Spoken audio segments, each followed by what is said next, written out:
It's a no oven, no cooker, and you won't even need any electrical appliances to make it. So if you want to learn how to make this no oven cake, then just keep watching.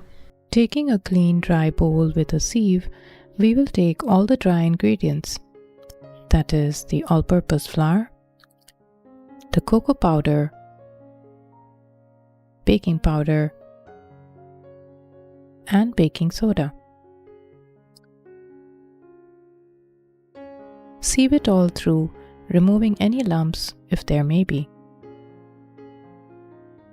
To this we will add the caster sugar along with a pinch of salt and whisk it well to evenly distribute the sugar and salt into the flour mixture. Set that aside for later use. Next, in a clean medium-sized bowl, we will take all the wet ingredients, that is the milk, non-flavored oil, and vanilla extract. Now if you're wondering why oil and no butter, it's because the oil helps to retain the moisture in your cake even after refrigeration, and it tends to stay fresh longer because the fat doesn't solidify as in the case of butter. Add the dry mixture in 2 parts to help the mixing without forming any lumps in the batter.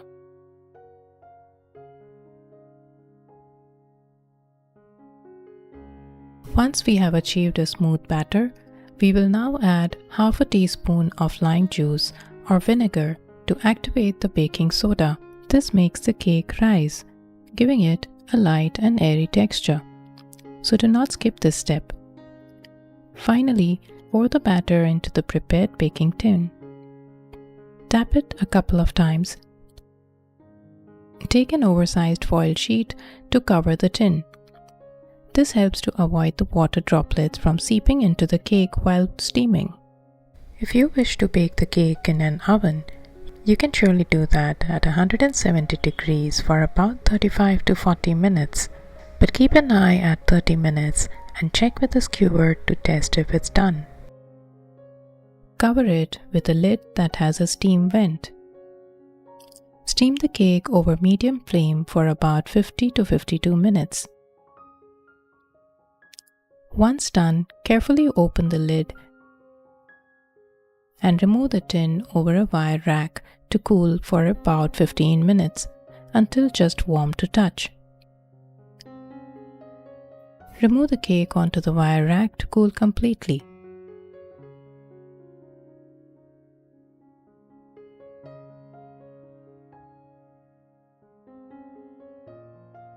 Meanwhile, to prepare the frosting, we will take chopped chocolate. I've taken a mix of milk and dark chocolate. To this we will add the milk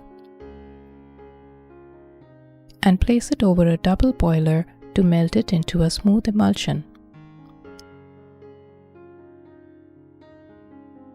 Finally, add a teaspoon of butter to give the glossy finish. It will thicken as we allow it to cool slightly before pouring it onto the cake.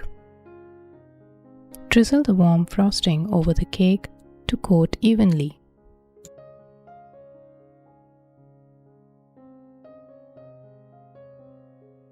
And allow it to set in the fridge for a few minutes. Time to slice into this ultra soft and ultra delicious cake. And like I mentioned, it's the easiest chocolate cake ever, not to mention it's eggless and yet so light and airy. Give it a try and let me know how it turns out. Coming to the next recipe, which is a no flour, no eggs, no oven, just a few simple ingredients. Starting with some store-bought biscuits, we will use a chopper to crush them.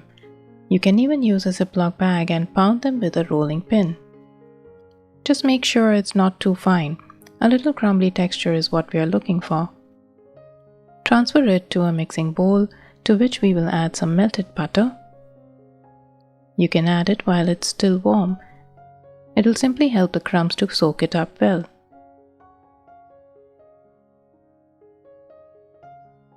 To this we will add a tablespoon of milk. You can add an extra tablespoon depending on how dry your crumbs may be. Check if the crumbs come together by squeezing it to see if it holds its shape.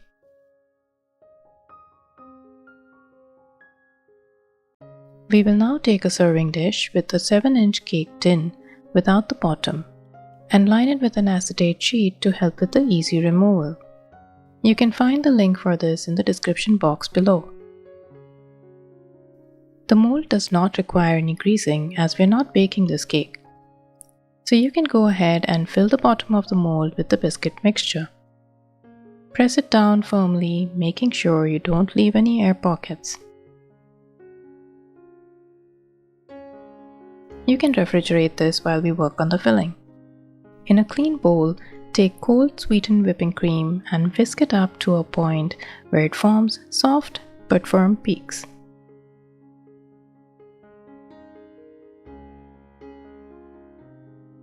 Set that aside and take another bowl with room temperature cream cheese and some icing sugar. The whipping cream already contains sugar and therefore I've reduced the sugar here. This is to balance out the sweetness and of course bringing out the little tangy flavor from the cream cheese. Whisk it for just about a minute to bring it to a smooth texture. This is the consistency we are looking for. Now bring in the whipped cream to gently combine it in batches with the cream cheese. It is important to use a hand whisk and not an electric one. This is to simply avoid over whipping the cream cheese mixture, as it may cause it to split and curdle on over whisking. It is this cloudy-like pillowy soft texture that melts in your mouth and makes you want to go for seconds. And this is the consistency we are looking for. Now bring out the mold and let us transfer the filling into it. As a variation, you can also use some fresh fruit compote to give a little swirl in between the cream cheese for different flavors. Level it up with a spatula. And using a towel or a knife, we will swirl it in the filling to remove any air pockets if there may be. This also leaves a beautiful pattern and you can also serve it as it is, with just maybe a dollop of fruit compote. While that's resting in the fridge, we will take some dark semi-sweet chocolate along with some thick cream and melt it over a very low flame. Make sure to stir constantly so we do not burn the chocolate. Now that's perfectly smooth and shiny, and it will also thicken as it cools down. It is now time to give our cake a good thick layer of chocolate frosting.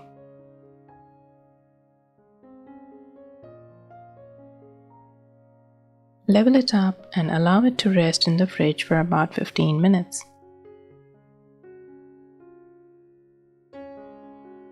Our final step is the addition of crushed roasted peanuts, which not only gives a beautiful look, but also adds a perfect crunch. Press it down gently to keep it intact. Time to demold the cake and finish up the rest of the decoration. Gently apply the crushed peanuts along the sides as well. This cake can easily serve up to 10 to 12 portions. And finally, allow it to rest in the fridge overnight. I know it's hard to wait, but trust me, it's totally worth the wait. Slicing into this cake gives me immense satisfaction knowing it has turned out really good. It's the one thing you simply can't get enough of.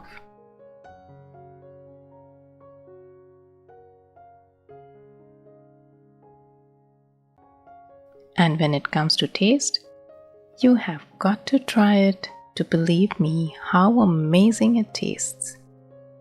Even better than the store-bought ones, I'll say. Give it a try and let me know how it turns out in the comments below. And if you enjoyed this recipe, I've shared many more like it in my ebook, Simple Wholesome Bakes Straight from My Kitchen. I'll leave the link below if you'd like to check it out. Thank you for watching. Bye for now.